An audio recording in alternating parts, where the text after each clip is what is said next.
ورحمة الله وبركاته. أعوذ بالله من الشيطان الرجيم. بسم الله الرحمن الرحيم.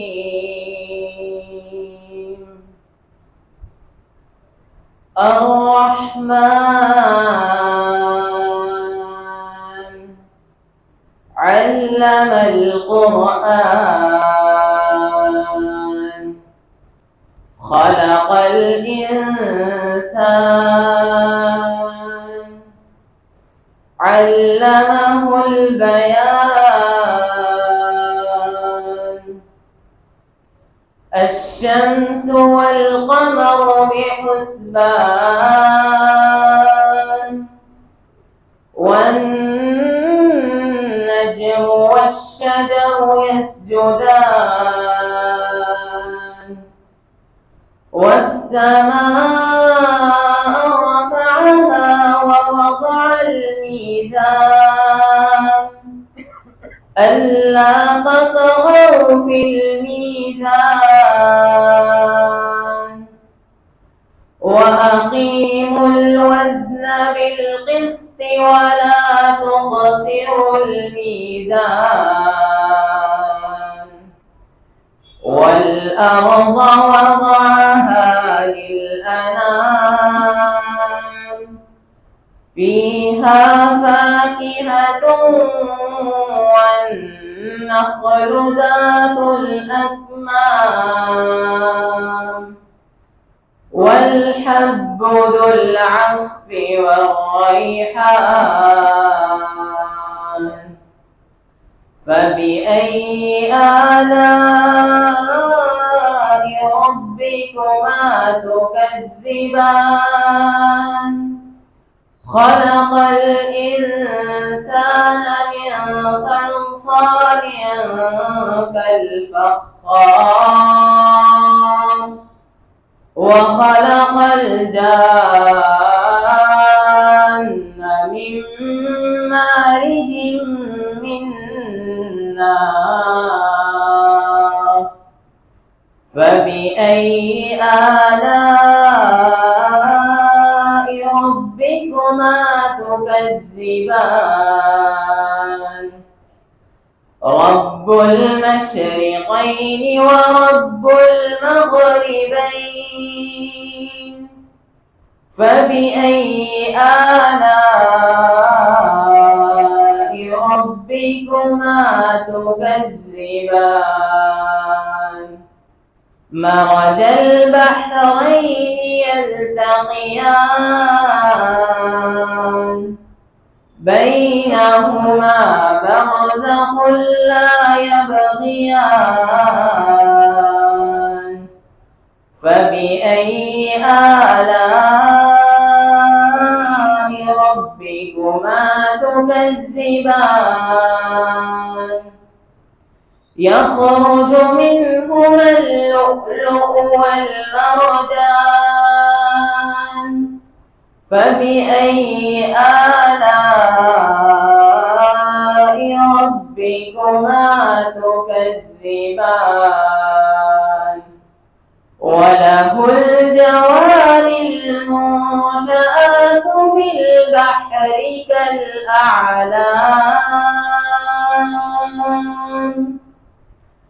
فبأي آلاء ربكما تكذبان؟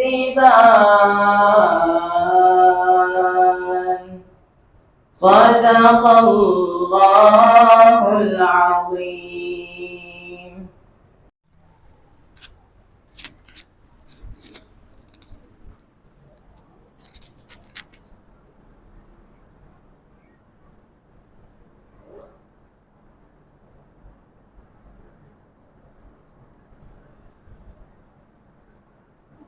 السلام علیکم ورحمۃ اللہ وبرکاتہ۔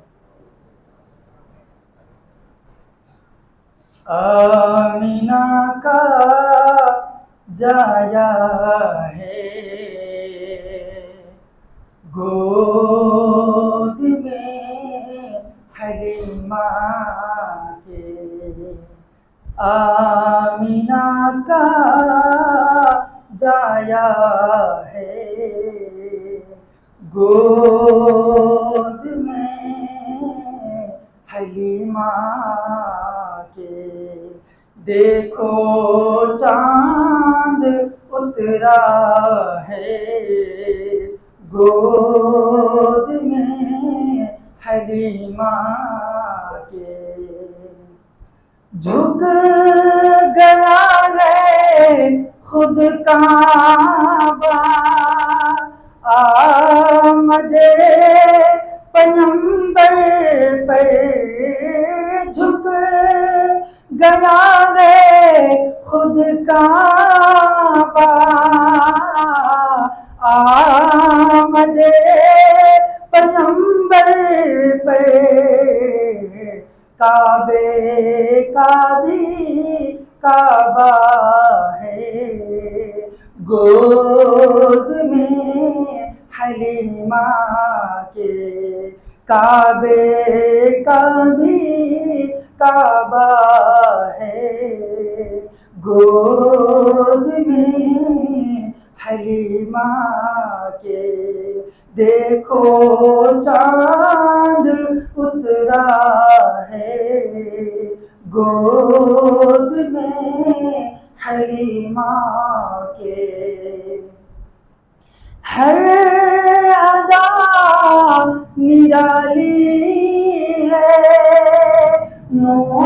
مصطفیٰ کے بچپن کی ہر ادا نرالی ہے، مصطفیٰ کے بچپن کی، مصطفیٰ کے بچپن کی معجزات والا ہے، گود میں حلیمہ کے معجزات والا ہے، گود میں حلیمہ کے دیکھو چاند اترا ہے، گود میں حلیمہ کے فرش بھی فدا جس پر، عرش بھی فدا جس پر، فرش بھی فدا جس پر، عرش بھی فدا جس پر، ایسا ماہ طیبہ ہے، گود میں حلیمہ کے ایسا ماہ طیبہ ہے، گود میں حلیمہ کے دیکھو چاند اترا ہے، گود میں حلیمہ کے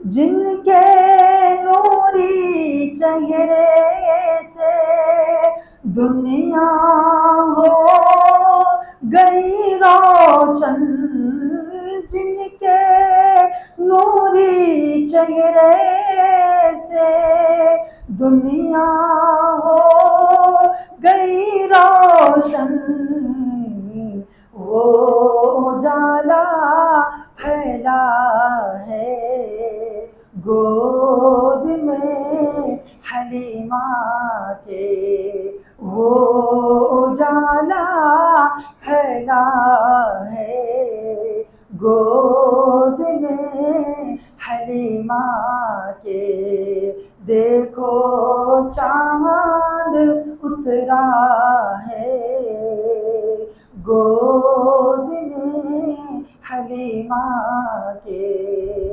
چاند تارے شرمائے دیکھ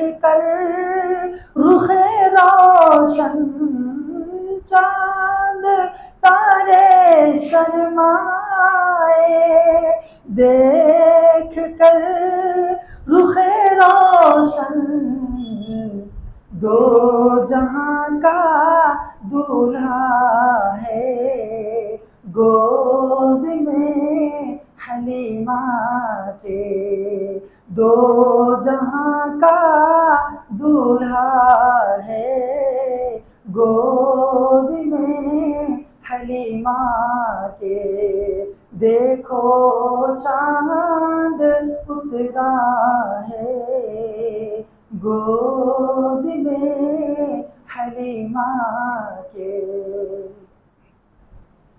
ماہ شعبان المعظم کے عنوان پر ایک بہت ہی عمدہ کلام پیش خدمت ہے۔ ماہ شعبان المعظم لے کے آیا ہے بہار، ماہ شعبان المعظم لے کے آیا ہے بہار، ماہ شعبان المعظم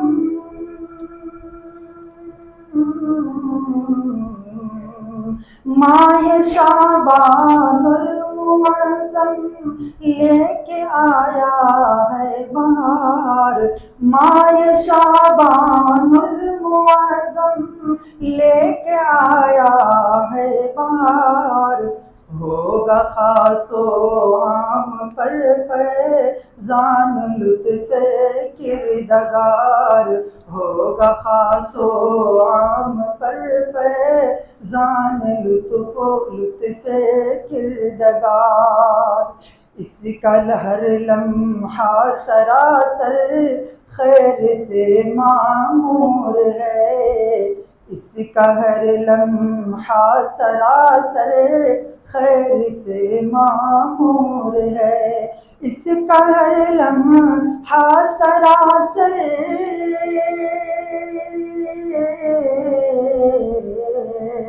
اس کا ہر لمحہ سراسر خیر سے معمور ہے، اس کا ہر لمحہ سراسر خیر سے معمور ہے کرم فرما ہمادم رحمت پروردگار، ہے کرم فرما ہمادم رحمت پروردگار، سر بسجدہ ہو کے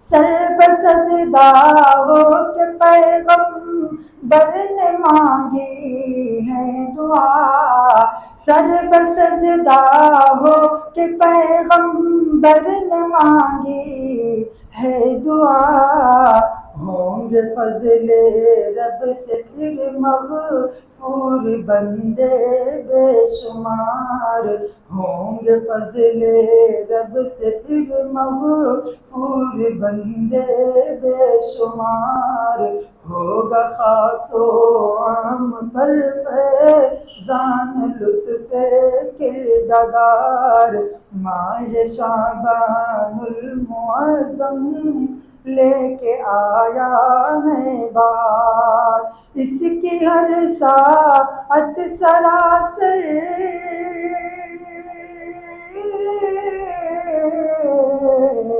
اس کی ہر ساعت سراسر محرم برکات ہے، باخبر کر کے گئے ہیں انبیاء کے تاجدار، باخبر کر کے گئے ہیں انبیاء کے تاجدار۔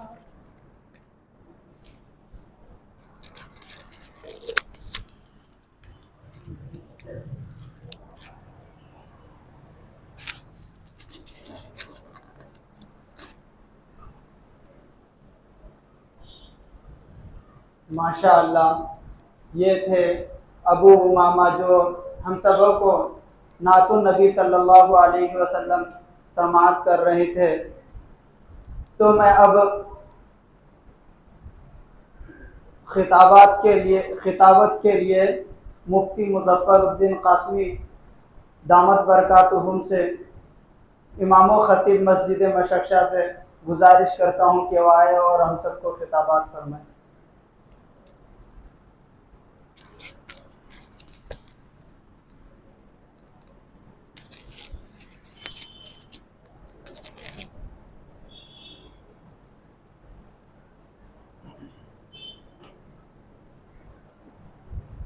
السلام علیکم ورحمۃ اللہ وبرکاتہ۔ الحمد للہ وکفی وسلام علی عبادہ الذین اصطفی، اما بعد، قال اللہ تبارک وتعالی فی القرآن الکریم: اعوذ باللہ من الشیطان الرجیم، بسم اللہ الرحمن الرحیم۔ کل نفس ذائقۃ الموت وإنما توفون أجوركم يوم القيامة فمن زحزح عن النار وأدخل الجنة فقد فاز وما الحياة الدنيا إلا متاع الغرور۔ صدق اللہ العظیم۔ ہر طرح کی تعریف اللہ بزرگ و برتر کے لائق ہے، جس کا کوئی شریک اور ہمسر نہیں، اور بے شمار درود و سلام نازل ہوں جناب رحمت دو عالم صلی اللہ علیہ وسلم پر، آپ کی پیاری آل اور پیارے صحابہ پر۔ محترم حضرات، آج ماہ شعبان کی 15ویں شب ہے، جس کے بارے میں ہر سال اس موقع پر یعنی شب برات کے موقع پر ہم سب وہ واقعہ سنتے ہیں جو ہوا تھا، جس کی راویاں ہیں ام المومنین حضرت عائشہ رضی اللہ تعالی عنہ اور حضرت انس رضی اللہ تعالی عنہ، دیگر اور صحابہ کرام۔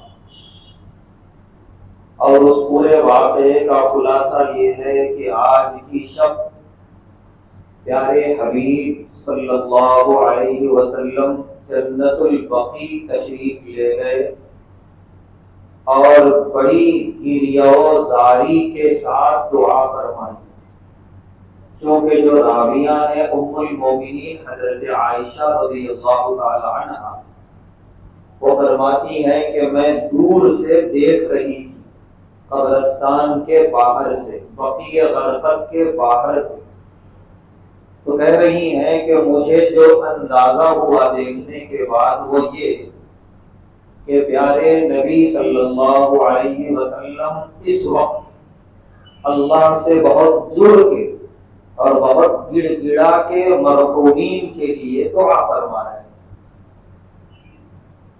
دو چیز صاف طور پہ معلوم ہوئی، ایک چیز اللہ کی رحمت سے جڑنا دعا کے ذریعے، دوسری چیز کہ کم سے کم اس مصروف بھاگتی دوڑتی زندگی اور دنیا میں کم سے کم آج کی شب کم سے کم کہا جا رہا ہے، ورنہ تو جتنا زیادہ سے زیادہ ہو سکے ہمیشہ، لیکن کم سے کم آج کی شب اپنے مرحومین کو بھی یاد رکھنا اور اپنی موت کو بھی یاد رکھنا، کم سے کم یہ دو ذمہ داری آج ہم سب پر عائد ہوتی ہے پیارے نبی صلی اللہ علیہ وسلم کے اس واقعے سے۔ میں نے جو آیت کریمہ پڑھی ہے موت کے بارے میں یہ آیت ہے، اور 3 جگہ اللہ نے قرآن کریم میں نازل فرمائی۔ کل نفس ذائقۃ الموت، ہر نفس کو موت کا مزہ چکھنا ہے۔ یہ ایک ایسی حقیقت ہے کہ دنیا کے کسی مذہب والے کو اس سے انکار نہیں ہے. اور چیزوں میں اختلاف کیا ہے مذہب والوں نے، بلکہ بہت ساری چیزوں میں اختلاف، یہاں تک کہ خدا میں اختلاف. اس پوری کائنات کو بنانے والے اللہ رب العزت ہیں، لیکن بہت سارے نہیں مانتے. خدا سے بھی اختلاف کر لیا کرنے والوں نے. لیکن موت ایک ایسی حقیقت ہے، کسی کی مجال نہیں ہے کہ اس سے اختلاف کر سکیں کہ بھائی ہم موت کو نہیں مانتے، نہیں آئے گی، موت کی افسانے کا نام ہے، ہمیں تو اس کا تصور نہیں ہے. کوئی نہیں کہہ سکتا، مجال نہیں ہے. ہر بڑے سے بڑا، چھوٹے سے چھوٹا، مضبوط سے مضبوط، کمزور سے کمزور اس حقیقت کو مانتا ہے ایک دن آئے گا ہماری روح ہمارے جسم سے جدا ہو جائے. یہ دوڑتا بھاگتا ہنستا کھیلتا یہ وجود ٹھنڈا پڑ جائے گا، ایک چارپائی پر مٹا دیا جائے گا. اس کے بعد چند منٹوں کی بات ہوگی، ایک گڑھا کھودا جائے گا قبر کے نام کا، اس میں ہمیں اتار دیا جائے گا.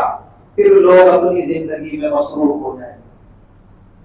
کوئی نہیں یاد کرے گا بڑا بھاگتا تھا، بڑا محنتی تھا، یا اس کے چلے جانے کے بعد مجھے کھانا اچھا نہیں لگتا، مجھے نیند نہیں آتی، یا اس کے چلے جانے کے بعد اب میں اپنی مصروفیتیں چھوڑ دیا، اس کے غم میں کوئی نہیں. 2-3 دن ہلکا سا رہتا ہے ایک انسانی فطرت کے ناطے، اس کے بعد سب ختم. وقت کے بڑے بڑے بادشاہ جو جھکتے تھے تو ان کے ساتھ ہزاروں کا لشکر جھکتا تھا، جو ایک اشارہ کرتے تھے تو ہزاروں لوگ دوڑ پڑتے تھے، جو ایک حکم جاری کرتے تھے تو آنن فانن پوری سلطنت میں نافذ کر دیا جاتا تھا. آج اپنی قبروں میں تنے تنہا، نہ لاؤ لشکر، نہ فوج، نہ سپاہی، نہ رعایا، نہ کوئی حکم بجا لانے والا، تنے تنہا ایک عجیب سناٹا قبر ہے. شاید کبھی کوئی پرندہ پر مارے، کبھی وہ بھی نظر نہیں آتا.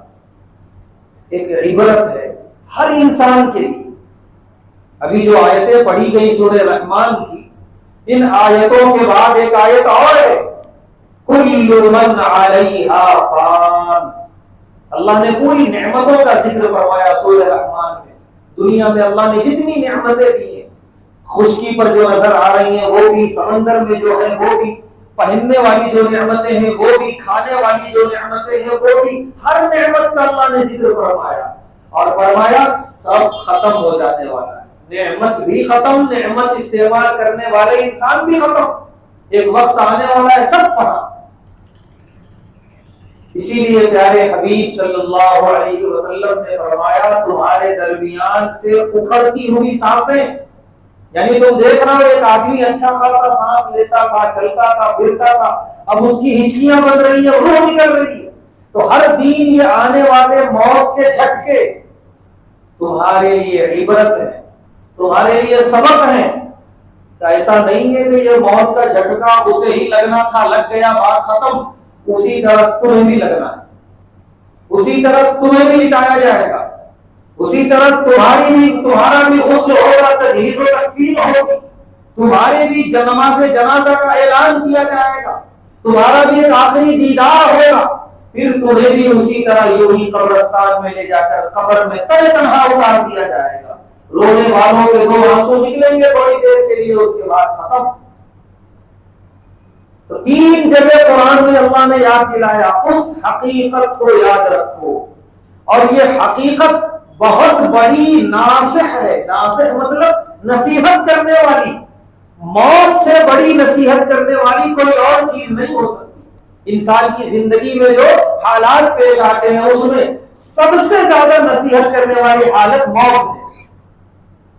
کہ ہم جنازوں میں جاتے ہیں، ہمارے پاس خبریں آتی ہیں لوگوں کے انتقال کی، ہم کسی کے اظہار ثواب میں جاتے ہیں، جو بھی اس مناسبت سے ہو، تھوڑی دیر کے لیے ہم سوچ لیں کہ یہ ہمارے ساتھ ہونے والا ہے اور یقیناً ہونے والا ہے. جتنی بھی قسمیں کھا سکتے ہیں کھا لیں، ہونے والا ہے ہر حال میں. تو پھر کیوں نہ ہم اس کے لیے کچھ وقت نکالیں، کچھ غور کریں، کچھ محاسبہ کریں کہ کیا ہے تیاری ہمارے پاس. ایک مرتبہ صحابہ کو دیکھا پیارے نبی صلی اللہ علیہ وسلم نے ہنس رہے تھے کسی بات پر، ہنسنا منع نہیں ہے، تو اس موقع پر پیارے نبی صلی اللہ علیہ وسلم نے ایک جملہ ارشاد فرمایا، میں جو جانتا ہوں اگر تمہیں بتا دوں تمہارا ہنسنا کم ہو جائے، رونا زیادہ ہو جائے۔ اشارہ تھا موت اور موت کے بعد جو حالات پیش آنے والے اس طرف، کیونکہ آگے حدیث میں وہی ساری تفصیلات ہیں۔ اور ایک حدیث میں پیارے نبی صلی اللہ علیہ وسلم نے فرمایا کہ اگر میں قبر کا عذاب تمہیں بتا دوں، یعنی اس کی پوری حقیقت سارے مناظر سے تمہیں واقف کرا دوں، تم قبر میں مردوں کو دفنانا چھوڑ دو گے، یعنی تمہیں ہمت نہیں ہوگی قبر کے پاس جا کر کھڑے ہونے کی، قبر کو دیکھتے ہی تمہارے اندر ایک زلزلہ آ جائے گا، ایک عجیب سی حیرت طاری ہو جائے گی، تمہارے رونگٹے کھڑے ہو جائیں گے، تم اپنے مرحوم کی صحیح تکفیر نہیں کر پاؤ گے اگر تم اس گڑے کا حال معلوم ہو جائے تمہیں۔ موت کے بعد کے جو واقعات پیش آنے والے ہیں قبر میں، اس کے لیے ہم اپنے آپ کو تیار کریں، نیک اعمال کی طرف متوجہ ہوں، ہماری موت اس حال میں آئے کہ ہم اللہ سے راضی، اللہ ہم سے راضی ہو۔ موت اس حال میں اللہ نہ کرے کبھی نہ آئے کہ دل میں یہ تمنا رہے تھوڑا اور جی لیتا، تھوڑا اور زندہ رہ جاتا تو یہ بھی کر لیتا اور وہ بھی کر لیتا۔ ان خواہشات کے ساتھ جو موت کے جھٹکے لگتے ہیں، پیارے نبی صلی اللہ علیہ وسلم نے مذمت فرمائی۔ ایسی خواہشات کہ موت کے وقت آدمی کو موت کی طرف متوجہ نہیں ہونے دیتی، اور یہ اندر انگڑائیاں لیتی ہے کہ کاش تھوڑا اور زندہ رہتا، یہ بھی کر لیتا، وہ بھی کر لیتا، وہ بھی کر لیتا۔ ہم صحابہ کے آخری واقعات دیکھیں، وہ صحابہ جنہیں بستر پر موت آئی ہے، جو میدان جہاد میں شہید ہوئے، ان کے تو کیا کہنے ہیں، جو بستر مرگ پہ جن کی موت آئی ہے، عام حالات میں جو موت آتی ہے، وہ گھبرائے ہوئے نہیں تھے موت سے، ایسا لگتا ہے ان کے جملوں سے کہ جیسے وہ منتظر تھے کہ میں ملوں۔ سب سے بڑی دلیل پیارے حبیب صلی اللہ علیہ وسلم، آپ کے پاس آخری وقت میں حضرت جبرائیل آئے اور جبرائیل کے ساتھ حضرت اسرائیل آئے، حضرت جبرائیل علیہ السلام نے کہا کہ یہ اسرائیل ہے جو موت کے فرشتے ہیں، روح نکالنے کے لیے آئے ہیں، آپ کا وقت اجل آ چکا ہے، لیکن اللہ کی طرف سے آپ کو اختیار ہے، اگر کچھ اور رہنا چاہیں آپ دنیا میں تو بالکل رہ سکتے ہیں، یہ اختیار کسی نبی کو نہیں ملا، یاد رہنا چاہیے۔ پیارے نبی صلی اللہ علیہ وسلم نے فرمایا بالرفیق الاعلی، مجھے رفیق اعلی کے پاس جانا پسند ہے۔ آپ نے دنیا میں اس کے آگے رہنا پسند نہیں کیا، آپ رفیق اعلی سے ملنے میں آپ کو طلب تھی، آپ کی خواہش تھی، آپ کا پسندیدہ تھا۔ چنانچہ صحابہ نے جن الفاظ سے آپ کے وصال پہ جو تعزیت کی ہے، کچھ صحابہ کے الفاظ یہ ہیں کہ اے میرے محبوب صلی اللہ علیہ وسلم، اگر آپ اپنا اللہ کا دیا ہوا اختیار چن لیتے، اختیار کر لیتے، کچھ دن اور رہ جاتے آپ، اس کے بدلے میں اللہ ہماری زندگیاں لے لیتا تو ہم اس کے لیے تیار تھے۔ صحابہ نے، بہت سارے صحابہ نے ان الفاظ سے تعزیت کی ہے پیارے نبی صلی اللہ علیہ وسلم۔ تو پیارے نبی صلی اللہ علیہ وسلم سے ہم شروع کریں، اور صحابہ کی جماعت اور اللہ کے جتنے نیک برگزیدہ بندے گزرے ہیں، سب کا وقت آخر ہم دیکھیں، وقت آخر میں سب خوش ہیں اپنے رب سے ملاقات کے لیے۔ کیوں؟ تیاری مکمل تھی الحمدللہ، قبر کی بھی آخرت کی بھی۔ چنانچہ حضرت ابو بکر صدیق رضی اللہ عنہ، آخری وقت آیا، آپ نہیں رو رہے ہیں، آپ پر کوئی غم کے آثار نہیں ہیں، آپ کے آزو بازو بیٹھی ہوئی آپ کی صاحبزادیاں رو رہی تھی، ابا رخصت ہو رہے ہیں، اور قریب میں ام المؤمنین حضرت عائشہ رضی اللہ تعالیٰ عنہا بھی تھی۔ تو حضرت ابو بکر صدیق رضی اللہ تعالیٰ عنہ نے اپنی لفظ جگر کے سر پہ ہاتھ رکھا اور فرمایا تھا، بیٹی جب سے پیارے نبی صلی اللہ علیہ وسلم سے جدائیگی ہوئی ہے، یہ دنیا اچھی نہیں لگتی، میں وہاں جا رہا ہوں جہاں میرے محبوب پہلے پہنچ چکے ہیں، لہذا میرے سامنے رو مت، صاف طور پہ منع کر دیا انہوں نے، اور میرے جانے کے بعد جو تمہاری ذمہ داریاں ہیں وہ ذمہ داریاں یاد دلائیں، اور لوگوں سے صاف طور سے منع کر دیا۔ تو بڑی عجیب بات ہوتا یہ ہے کہ جو دنیا سے جا رہا ہے اسے دلاسا دیا جاتا ہے، تسلی دی جاتی ہے، اسے اور زندہ رہنے کی امید دی جاتی ہے، انشاءاللہ آپ ٹھیک ہو جائیں گے، آپ صحیح ہو جائیں گے. لیکن وہاں معاملہ کچھ اور ہے کہ جو جا رہا ہے وہی تسلی دے رہا ہے. کیوں؟ وہ تیار تھے اپنی موت کے لیے. الحمدللہ. ہاں بعض صحابہ پر کچھ کیفیت طاری ہوئی تو وہ میدان آخرت میں جب فیصلہ ہوگا، اللہ جب جلال میں ہوں گے، اس کیفیت کو یاد کر کے، موت کے ڈر سے نہیں. حضرت عبداللہ بن مسعود رضی اللہ تعالیٰ کا جب آخری وقت آیا، ان کی آنکھوں میں آنسو تھے. تو صاحبزادے بھی بیٹھے ہیں، دوسرے اور لوگ بھی بیٹھے ہیں، پوچھ لیا انہوں نے کہ آخری وقت ہے، آپ تو اصحاب رسول میں سے ہیں، آپ رو کیوں رہے ہیں؟ انہوں نے فرمایا میرے بیٹے اور میرے لوگوں، میرے قریبی لوگوں، موت کے ڈر سے میں نہیں رو رہا ہوں. میں رو رہا ہوں کہ میری حاضری بہت بے نیاز پروردگار کے دربار میں ہونے والی ہے. وہ رب اگر جلال میں آ جائے، بے نیازی کے ماحول میں اگر آ جائے، تو پھر انسان کا بڑا سے بڑا عمل بھی دھرا کا دھرا رہ جائے گا. کیا ہے ہمارے عمل؟ کون سا ایسا عمل ہے جس بنیاد پہ ہم کہہ سکتے ہیں انشاءاللہ ہو جائے گی مغفرت؟ اس سے بھیک مانگتے رہے اس کے رحم و کرم کی، اس کے فضل کی، اس کے احسان کی. جو ہوگا اس کے فضل اور اس کے احسان سے ہوگا. تو حضرت عبداللہ بن مسعود رضی اللہ تعالیٰ نے فرمایا اس جلال کو یاد کر کے میری آنکھوں میں آنسو ہے، موت کا مجھے ڈر نہیں ہے. اور بڑی عجیب بات، ہم جب جہاد کی تاریخ پڑھتے ہیں، غزوات کی، اور اس کے بعد جو جہاد ہوئے ہیں صحابہ کے، ایک صحابی جن کا نام اس وقت میرے ذہن میں یاد نہیں آ رہا ہے، مدینے کے رہنے والے انصاری صحابی ہیں. جہاد میں جانے سے پہلے یہ واقعہ ہے حضرت عمر بن خطاب رضی اللہ تعالیٰ عنہ کے دور خلافت کا. میدان میں اترنے سے پہلے اپنے ساتھیوں سے کہہ رہے ہیں، مضبوط روایت ہے، بالکل تاریخ میں لکھا ہوا ہے، اپنے ساتھیوں سے کہہ رہے ہیں کچھ پیغام دینا ہے پیارے نبی صلی اللہ علیہ وسلم کو. ساتھیوں نے کہا کیا مطلب؟ فرمایا میں جا رہا ہوں، اب مجھے واپس نہیں آنا ہے، میں شہید ہونے جا رہا ہوں اور میری روح اب چلی جائے گی اس دنیا میں، انشاءاللہ پیارے حبیب سے ملاقات ہوگی، کچھ پیغام دینا ہے تو بتاؤ. آنکھوں میں آنسو آ گیا وہاں بیٹھے ہوئے دیگر صحابہ کی. اور جس کو جو بن پڑا انہوں نے کہا، کسی نے کہا میرا سلام کہہ دیجیے گا، کسی نے کہا میرے لیے یہ ہے، میرا یہ پیغام دے دیجیے گا. الغرض جس کے سمجھ میں جو آیا وہ پیغام دیا. وہ صحابی میدان جہاد میں گئے، واپس نہیں آئے، شہید ہو گئے. اور یعنی نبی صلی اللہ علیہ وسلم ہی سے نہیں بلکہ اللہ رب العزت سے جا ملے اس دنیا میں. یہ موت ہوا کرتی تھی، یہ شہادتیں ہوا کرتی تھی اللہ کے برگزیدہ بندوں کی، نیک بندوں کی. اور اس وقت ہم مسلمانوں کا حال یہ ہے، جس میں خود بولنے والا بھی شریک ہے، موت کا نام آتے ہی ایک عجیب سی تھر تھراہٹ. بلکہ صحیح بات یہ ہے کہ اگر اچھا خاصا ماحول بنا ہوا ہے ہنسی کا، کچھ ایسا خوشی کا، وہاں موت کی بات کر دی ہے لوگوں کے چہرے بگڑ جاتے ہیں. کیا ماحول تھا، کیا بات کر دی آپ یہاں کے موت کو ڈرانا، وہ قبر وہ اندھیرا.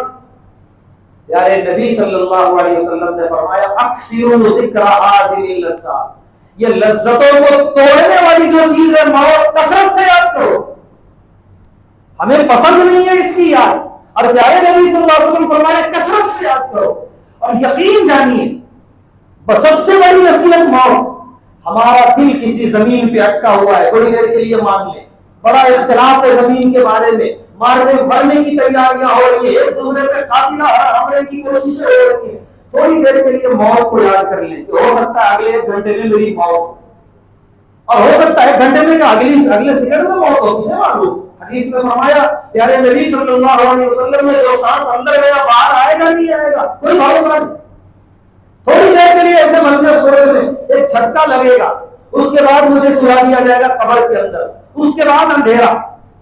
اگر میری اسی حال میں موت آئی کہ میں کسی پر قتل کا ارادہ کر رہا تھا، قاتلین میں لکھ دیا جاؤں گا، وہ ڈراؤنی شکل میں فرشتے آئیں گے، وہ بدترین قسم کی آوازیں، وہ ایک سانپ قبر میں ایسا 70 سانپ ہوں گے، ایک سانپ ایسا. پیارے نبی صلی اللہ علیہ وسلم نے فرمایا اگر زمین پہ پھونک مار دے قیامت تک زمین کچھ بھی اگا نہیں سکے گی، کوئی گھاس نہیں اگے گی. پیارے نبی صلی اللہ علیہ وسلم کی روایت ہے ایسے 70 سانپ مسلط کیے جائیں گے. اور ایک اور حدیث پیارے نبی صلی اللہ علیہ وسلم نے فرمایا کہ جو فرشتے آئیں گے، ایک فرشتہ ایسا ہوگا اسے کچھ نظر نہیں آئے گا، ایک فرشتہ ایسا ہوگا اسے کچھ سنائی نہیں دے گا. اللہ ایسے دو فرشتے کو قبر میں بھیجیں گے, یہ دونوں فرشتے اسے ہتھوڑے سے ماریں گے, ایک ہتھوڑے پہ وہ 70 گز اندر چلا جائے گا, پھر نکالا جائے گا, پھر مارا جائے گا, وہ چیخے گا, چلائے گا, تڑپے گا, ایک فرشتے کو تو دکھے گا ہی نہیں اور ایک فرشتے کو سنائی نہیں دے گا, کوئی رحم و کرم نہیں, مارتے چلے جائیں گے قیامت تک, قیامت تک, ایک دو دن تک کے لیے نہیں.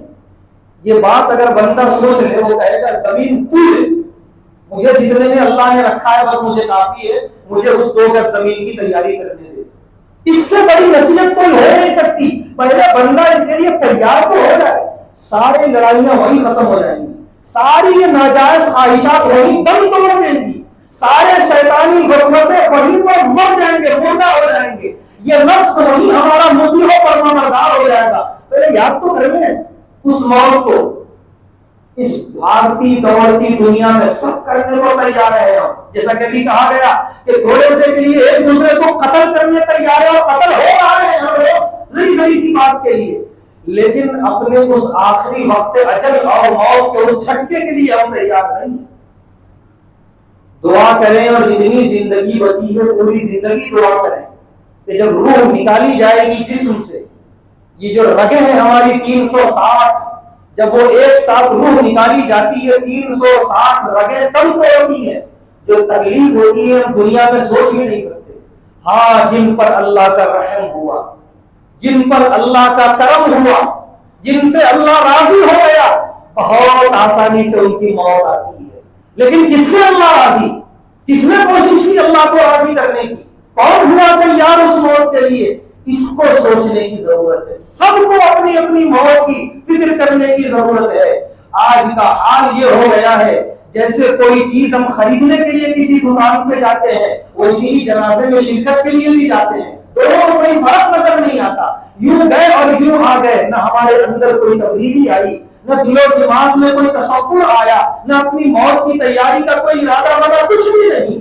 معاف کیجیے, جنازے میں جانے سے پہلے جتنا جھوٹ بول رہے تھے باہر نہیں جھوٹ بول رہے ہیں. جنازے میں جانے سے پہلے اگر حرام لقمہ کھا رہے تھے تو بعد میں بھی کھا رہے ہیں. اسی حالت میں والد بھی رخصت ہوئے, والدہ بھی گئی, بھائی بھی گیا, پڑوسی بھی گیا, لیکن ہمارا حرام بند ہونے تیار ہے. مطلب یہ ہے کہ موت کو ہم نے ایک مذاق سمجھ رکھا ہے, ایک معمولی سی چیز سمجھ رکھی ہے, لیکن جسے جھٹکا لگتا ہے اسے معلوم ہوتا ہے موت کیا چیز ہے. اسی لیے عبداللہ بن مسعود رضی اللہ تعالیٰ عنہ سے پوچھا گیا کہ کچھ بتائیے موت کی تکلیف کے بارے میں, تو انہوں نے کہا کیسے بتاؤں, جس نے تکلیف اٹھائی وہ پھر بولنے کے قابل نہ رہا, اس کی زبان ہمیشہ کے لیے بند ہو گئی. کس سے پوچھا جائے اس آخری تکلیف کے بارے میں. ہاں اتنا ضرور ہے کہ پیارے نبی صلی اللہ علیہ وسلم نے فرمایا سکرات کے وقت کی جو کیفیت ہے اس سے پناہ مانگو. وہ کیسی کیفیت ہوتی ہے کہ نہیں معلوم, وہ تو جس کے اوپر تاری ہوتی ہے وہی جانتا ہے. ہم تو صرف اتنا دیکھ سکتے ہیں دنیا میں کہ ایک آدمی, اس کے سامنے اس کے کاروبار کی بات کی جاتی تھی, بڑے شوق سے کرتا تھا وہ بات. اس کے سامنے اس کی کوئی اچھی کھانے لذیذ چیز کی بات کی جاتی تھی, بڑے شوق سے وہ بات کرتا تھا, کھاتا بھی تھا وہ. اس کے سامنے کوئی محبوب چیز کی بات کی جاتی تھی, وہ فوراً کام دھندا چھوڑ کے اس بات میں مصروف ہو جاتا تھا کہ میری پسندیدہ بات ہے یہ. لیکن وہی وہ آدمی بستر پہ لیٹا ہے, ڈاکٹروں نے کہہ دیا چند منٹ کا مہمان ہے, اسی کے سامنے اب وہی زمین کی بات, وہی اس کے مرغوب چیزوں کی بات, وہی کھانوں کی بات کی جا رہی ہے. وہ پیٹے پلٹا کے دیکھنے کو تیار نہیں. ایسا نہیں ہے اس کے کان میں آواز نہیں جا رہی, سب جا رہی ہے, وہ سب سن رہا ہے, لیکن اب خواہشات دم توڑ چکی. اب نہیں ہے اس کے دل میں خواہش وہ اچھے کھانوں کی, وہ اچھے پہننے کی, وہ محلات کی, وہ بلڈنگوں کی. اب نہ جانے وہ کیا دیکھ رہا ہے اپنی آنکھوں سے کہ بیٹا کہہ رہا ہے ابا, تو ابا بیٹے کو دیکھنے تیار نہیں ہے. ماں بیٹی ہے, بیٹیاں کہہ رہی ہیں اپنی جان, اماں دیکھنے کو تیار نہیں ہے بیٹیوں کی طرف. نہ جانے وہ کون سی دنیا میں اس کو کیا مناظر دکھائے جا رہے ہیں. کچھ دیر تک یوں ہی دیکھتے رہتے ہیں اور اس کے بعد ہمیشہ کے لیے پھر خاموش ہو جاتے ہیں. وہ کیفیت کیا ہے کہ دنیا میں جس کے لیے مرتا تھا, جب اس کا نام لیا گیا اس وقت وہ دیکھنے کو بھی تیار نہیں ہوا, اور ذرا سا حرکت کرنے کو بھی تیار نہیں ہوا. کیا کیفیت ہے جس نے تمام خواہشات کا دم توڑ کے رکھ دیا, گلا گھونٹ کے رکھ دیا. یہ کیفیت ہے سکرات کی کیفیت, نزا کی کیفیت. کچھ بھی کام آنے والا نہیں ہے اس وقت. یہ دنیا اور یہ کاروبار اور یہ پیسے, یہ دولت, یہ جائیداد اس وقت کام آنے والی جو چیز ہوگی ہمارا عمل، اچھے اعمال ہوں گے، کیفیت ہماری اچھی بنی ہوئی ہوگی اور ہم خوش ہوں گے. اور بعض اللہ کے نیک بندے ایسے بھی گئے ہیں دنیا سے، بعض نہیں بہت سارے، آخری وقت میں مسکراتا ہوا چہرہ. ہمیں نہیں معلوم اللہ نے انہیں کیا دکھایا، کون سی نعمتیں دکھائیں، کون سے جنت کے باغات دکھائے، یا موت کے فرشتے کتنے خوشنما چہرے میں آئے کہ مسکراتا ہوا چہرہ تھا آخری وقت میں ان کا. کاش اللہ ہم سب کو ایسی موت نصیب فرمائے، ہم سب اس کے لیے تیار ہو. تو موت سب سے بڑی ناصح ہے، سب سے بڑی ناصح. موت جو نصیحت کرتے کوئی کرتا رہے، لیکن شرط یہ ہے کہ موت سے بندہ نصیحت حاصل کرنے کے لیے تیار ہو. آج گئے ہوں جانے کا ارادہ ہوگا، لیکن کیا صرف یہ ایک رسمی طور پہ ہوگا؟ اور معاف کیجیے، ایک رسم کے طور پر ہی بنتا جا رہا ہے. یہ 15ویں شب آتی ہے تو سب کو مرحومین یاد آتے ہیں اور سال تمام یاد نہیں آتے. ہاں اللہ کے کچھ بندے ایسے ہیں سال تمام یاد رکھتے ہیں، لیکن اکثر یہ حال ہے فرصت ہی نہیں، وقت ہی نہیں ہے اپنے مرحومین کے لیے. جبکہ پیارے نبی صلی اللہ علیہ وسلم نے فرمایا کہ قبرستان کی زیارت کیا کرو، قبروں پہ جایا کرو. دو فائدہ، جن کے لیے جا رہے ہو تمہاری دعاؤں سے ان پہ رحمتیں برسے گی، اور تمہارا فائدہ یہ ہوگا کہ تمہیں اپنی موت یاد آئے گی، آخرت یاد آئے گی. اور ایک تیسرا فائدہ علماء نے لکھا ہے اور وہ بھی احادیث کی روشنی میں ہے کہ جو آدمی جتنا قبروں کی زیارت کرتا ہے، اللہ اس کے دنیا سے جانے کے بعد اس کی اولاد میں یا اس کی نسل میں یا اس کے رشتہ داروں میں ایسے لوگوں کو تیار کر دیتے ہیں جو اس کی قبر پہ جایا کریں گے اس کے جانے کے بعد. کیونکہ یہ نظام عدل ہے اللہ تعالیٰ کا. جیسا کہ حدیث میں ہے، پیارے نبی صلی اللہ علیہ وسلم نے فرمایا کہ جب بندہ دوسروں کے لیے دعا کرتا ہے تو فرشتے کہتے ہیں اے اللہ دوسروں کے لیے بھی قبول کرنا اور اتنا اس کے لیے بھی قبول کرنا جو مانگ رہا ہے. تو مانگنے والا محروم نہیں ہونا، جو دوسروں کے لیے کرتا ہے وہ خود بھی پاتا ہے. یہ اللہ کا اصول ہے. تو اس اصول کے پیش نظر علماء نے لکھا ہے کہ جو آدمی اپنی زندگی میں جیسا کرتا ہے انتقال کے بعد ویسا ہی ماحول بناتے ہیں اللہ تعالیٰ. تو یہ تین فائدے سے خالی نہیں ہے قبرستان جانا. ایک تو اس مرحوم کا فائدہ، دوسرا اپنا فائدہ، اور تیسرا ہماری جب آنکھ بند ہو جائے گی اس وقت کا ہمارا فائدہ. تو لہذا ایک رسم نہ ہو جائے یہ خالی کہ جب شب برات آئے تبھی مرحومین یاد آئے، تبھی ان کے لیے دعائیں مغفرت یاد آئے، تبھی ان کی جو ہے قبروں کی زیارت یاد آئے، اور جب شب برات چلی جائے تو پھر ہم ان کو بھول جائیں. یہ نہیں ہونا چاہیے. تو آج ہم قبرستانوں میں گئے ہوں گے یا جانے کا ارادہ رکھتے ہوں گے تو ہمارا یہ جانا رسمی نہ ہو، بلکہ یہ ہمارے لیے ایک سبق بنے، ایک عبرت بنے کہ ایک وقت آئے گا ہمیں بھی قبر کے اندر لٹا دیا جائے گا. حضرت عیسیٰ علیہ السلام اللہ کے ایک پیغمبر گزرے ہیں، ہم سب جانتے ہیں. ان کو اللہ تعالیٰ نے بڑے معجزات عطا فرمائے تھے اس زمانے کے اعتبار سے. انہی معجزات میں سے ایک معجزہ یہ تھا کہ وہ کہتے تھے قم باذن اللہ، قبر پہ جا کر کے اے مردے اللہ کے حکم سے کھڑا ہو جا. قبر پھٹتی تھی اور وہ مردہ کھڑا ہو جاتا تھا. اس کا ذکر اللہ نے قرآن میں فرمایا تحیی الموتى باذنی، کہ میری اجازت سے عیسیٰ علیہ السلام مردوں کو زندہ کیا کرتے تھے.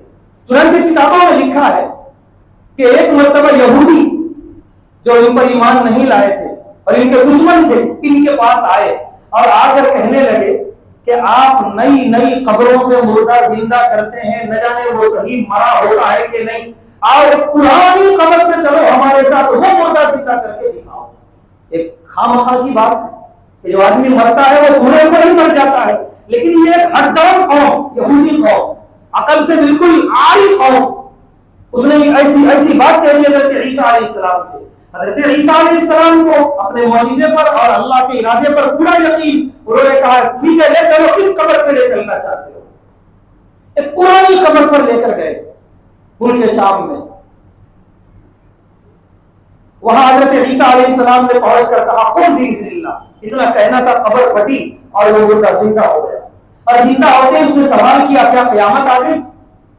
حضرت عیسیٰ علیہ السلام نے فرمایا نہیں، میں اللہ کا پیغمبر عیسیٰ ہوں، مجھے اللہ نے یہ معجزہ دیا ہے، میں نے بطور معجزے کے یہ زندہ کیا.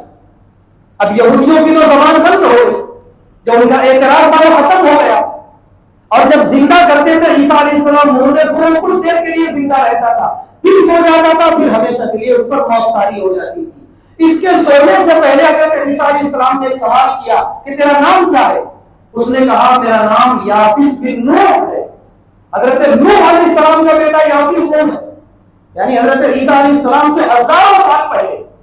تو حضرت عیسیٰ علیہ السلام نے کہا کہ تجھے قبر میں آئے ہوئے ہزاروں سال ہو گئے، ذرا قبر کا حال تو بتا کیا ہے۔ تو اس کی آنکھوں میں آنسو آ گئے۔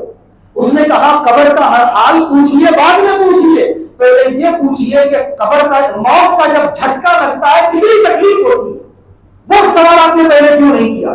پہلے تو وہ ہے، اس کے بعد قبر میں اتارا جائے گا۔ اس کے بعد اس نے اپنی زبان پکڑ کے کہا کہ اس جھٹکے میں خالی تکلیف جسم کو نہیں ہوگی، اس زبان کو بھی ہوتی ہے۔ زبان اتنی کڑوی ہو جاتی ہے موت کے وقت۔ اس نے زبان پکڑ کے کہا وہ کڑواہٹ، وہ تلخی آج تک باقی ہے میری زبان پہ۔ ہزاروں سال کے بعد اٹھایا گیا اور موت کا جو مزہ، اسی لیے علماء نے کہا جو اللہ نے لفظ استعمال کیا ذائقہ، کل نفس ذائقۃ الموت، ہر نفس کو موت کا مزہ چکھنا ہے۔ اس مزے میں وہ بھی ہے جو جسم کو جو جھٹکا لگے گا وہ بھی، اور اس مزے میں زبان کا بھی ذائقہ ہے۔ ہم اچھی سے اچھی چیزیں دنیا میں کھاتے ہیں، ہر دن ہم اپنی زبان کو ذائقہ پہنچا رہے ہیں، لیکن کیا ہم نے سوچا؟ کبھی نہ سوچا تو آج کم سے کم سوچنے کے لیے تیار ہو جائیں، ایک ذائقہ اور بھی اس زبان کو چکھنا ہے، اور وہ موت کا ذائقہ ہے۔ نہ جانے کتنا کڑوا ہوگا، اور اس کے لیے مانگے ہم اللہ تبارک و تعالیٰ سے کہ اللہ تبارک و تعالیٰ ہم تمام کو سکرات کی کیفیت سے لے کر قبر میں اتارے جانے تک، اور وہاں سے لے کے آخرت میں اٹھائے جانے تک، پھر وہاں سے جنت میں داخلے تک مکمل جو ایک سفر ہے جس سفر ہر ایک کو کرنا ہے، اس سفر میں اللہ کا فضل رہے، اللہ کا احسان رہے، اللہ کا کرم رہے، ورنہ یہ سفر بہت طویل ہے اور بڑا دشوار گزار ہے۔ اصل زندگی، اصل سفر یہ نہیں ہے جو ہم گزار رہے ہیں، جسے کہتے ہیں زندگی ایک سفر ہے اور گزارنے والا مسافر ہے، بے شک یہ ایک مقولہ ہے، لیکن یقین کیجئے اصل سفر یہ نہیں ہے، اصل سفر ابھی باقی ہے ہمارا۔ جب موت کا جھٹکا لگے گا تب اصل سفر شروع ہوگا ہمارا۔ ایک سفر ہوگا قبر کی دنیا کا، پھر اس کے بعد میدان آخرت کا، پھر اس کے بعد پل صراط پار کرتے ہوئے جنت کا انشاءاللہ۔ یہ تمام اسفار ہمیں طے کرنے ہیں۔ ضرورت اس بات کی ہے کہ ان اسفار کے لیے ہم تھوڑا فکر مند ہوں، تھوڑا ہم اس کے لیے فکر مند ہو تو یقینی ہے ہم اپنی زندگی کا پہلا مدعا، پہلا موضوع یہی بنائیں کہ ہمیں مرنا ہے، اور مرنے کے بعد کی زندگی کے لیے ہمیں تیاری کرنی ہے۔ چنانچہ صحابہ کرام ہیں، اور اس کے بعد تابعین ہیں، اولیاء اللہ ہیں، ان کے سامنے جب کوئی معاملہ پیش آتا تو صرف موت کا ذکر کر دیا جاتا، وہ بالکل بری ہو جاتے۔ کوئی زمین کا اختلاف یا کسی اور چیز کا اختلاف، صرف موت کا یا یوم حساب کا ذکر کر دیا جاتا کہ حساب کے دن اللہ کے سامنے کھڑے ہونا ہے، اگر تم غلط رہو گے تو اللہ کو اپنی گرفت میں لے گا۔ اتنا کافی تھا ان کے لیے، وہ ان کا حق بھی رہتا تو پیچھے ہٹ جاتے تھے، بھائی تم ہی لے لو، ہمیں نہیں چاہیے، یا کم سے کم جتنا میرا حق ہے میں اتنا ہی لوں گا، اس سے زیادہ نہیں۔ فوراً وہ ناجائز قبضے اور وہ تمام ناجائز ارادے وہیں سے ختم، رفو چکر بالکل۔ آج جو یہ سارے کے سارے حرام کام، زمینوں پہ ناجائز قبضے، یہ صرف اس لیے ہے کہ بندہ موت کو بھول گیا، موت کے بعد کی زندگی کو بھول گیا، قبر کو بھول گیا۔ تو آج جو پیارے نبی صلی اللہ علیہ وسلم کا عمل ثابت ہے جنت البقیع میں جا کر دعا کرنے کا، اس دعا میں یہ دو تین چیزیں داخل ہیں کہ اپنے مرحومین کو بھی یاد کرنا، اور آج کی رات خوب گڑ گڑا کے دعا بھی کرنا، مرحومین کے لیے بھی اور اپنے لیے بھی، اور اپنی موت کو بھی یاد کرنا۔ اور جو مختلف احادیث ہیں جس میں آج کی رات مغفرت نہ ہونے کی باتیں کہی گئی ہیں، بعض محروم القسمت لوگوں کے بارے میں، اس میں سے چند لوگ ہیں جن کا ذکر کر کے انشاءاللہ بات ختم کر دی جائے گی۔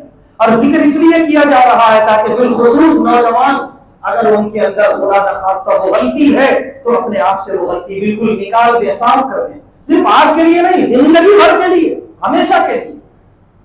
سب سے پہلا گناہ جو ہر جگہ مغفرت میں رکاوٹ بنتا ہے وہ تو شرک ہے، اس میں تو کوئی شک نہیں ہے کہ شرک اگر ہے تو آج کی رات مغفرت نہیں ہے۔ اور اللہ کا کرم ہے ہم سب پر الحمدللہ کہ اللہ نے ہمیں توحید والا مسلمان بنایا، ورنہ شرک کتنی بری چیز ہے. ہم ایک ایسے ملک میں رہتے ہیں، خود دیکھ سکتے ہیں کہ جو مشرک قوم ہے، ایک تو ان کے تہوار الٹ اپ، ایک تہوار ایک مذہبی کام ہم بھی کر رہے ہیں الحمدللہ، غسل کیے ہوئے ہیں لوگ، عمدہ سے عمدہ لباس میں ہیں، خوشبو لگائے ہوئے ہیں، با ادب سنجیدگی کے ساتھ اللہ کے دربار میں بیٹھے ہیں. یعنی ایک سبق ہے غیروں کے لیے، آؤ سیکھو اسلام کیا سکھا رہا ہے. اور ایک تہوار آج گزارا ہے ہمارے برادران وطن نے، ہولی کا.